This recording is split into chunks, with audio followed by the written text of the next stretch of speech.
C'est un homme battu ce soir. Alors est-ce que finalement c'est un candidat du Front National qui a perdu ou c'est finalement le patriote qui a perdu ce soir? Vous savez, quand on est au Front National, on est patriote, donc ça revient un peu au même.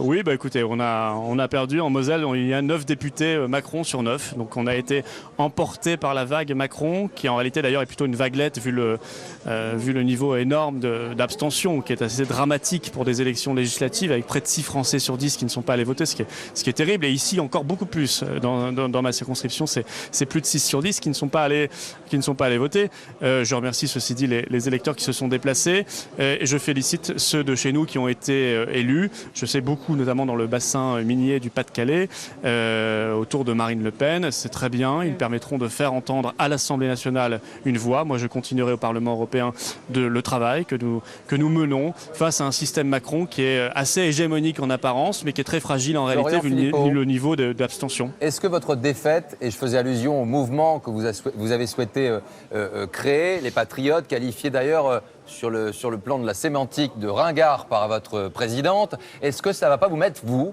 finalement, en difficulté au sein de votre parti ?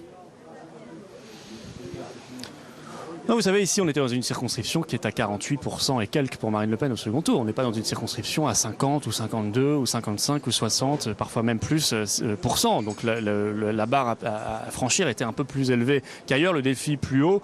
Et nous finissons, je crois, à peu près à 5 points de ce score, ce qui est pas mal.